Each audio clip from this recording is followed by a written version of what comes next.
నమస్తే ఫ్రెండ్స్, ఈరోజు నేను బగార్ రైస్ చేస్తున్నా అండి.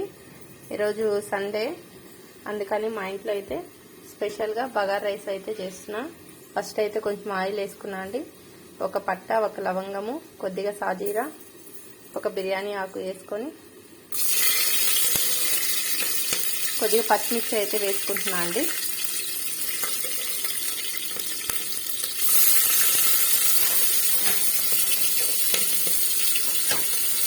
కొద్దిగా ఆనియన్, ఇలా జస్ట్ ఆనియన్ కొంచెం వేగిన తర్వాత ఇలా అల్లం వెల్లుల్లి పేస్ట్ అయితే వేసుకుంటున్నా అండి.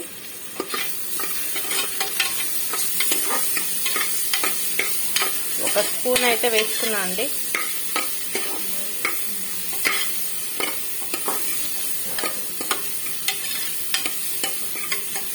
కొంచెం పచ్చివాసన పోయేదాకా ఒక 2 సెకండ్స్ అయితే ఫ్రై చేసుకోవాలి.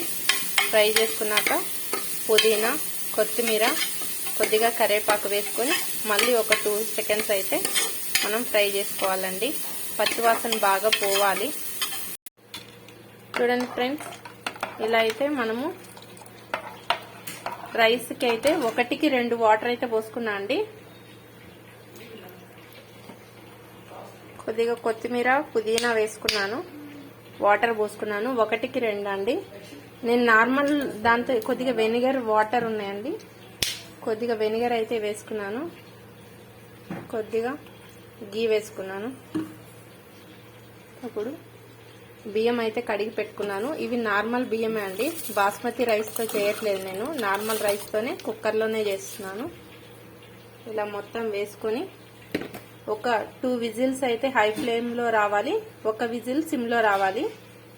మనం ఉప్పు అయితే వేసుకోవాలండి. ఉప్పు మనకి ఎంత కావాలంటే అంత వేసుకోవచ్చు. 1 గ్లాస్ రైస్కి చిన్న స్పూన్ అయితే ఇలా 1 స్పూన్ అయితే 1 స్పూన్ కొంచెం వేస్తే 1 గ్లాస్ రైస్కి కొలత అండి. సాల్ట్ అయితే నేనైతే అలా వేసుకుంటాను. మీరు కావాలంటే తినేదాన్ని బట్టి వేసుకోవచ్చు. ఇలా మొత్తం వేసి కుక్కర్ విజిల్ పెట్టేస్తే మనకి రైస్ అనేది ఎలా వస్తుంది ఏంటి అనేది మీకు చూపిస్తాను.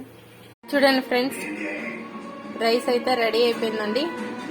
కుక్కర్లో చాలా ఈజీగా మనం టేస్టీగా బగార్ రైస్ అయితే చేసుకోవచ్చు. దీనికి కాంబినేషన్గా చికెన్ ఫ్రై కూడా రెడీ అయిపోయింది. నా దగ్గర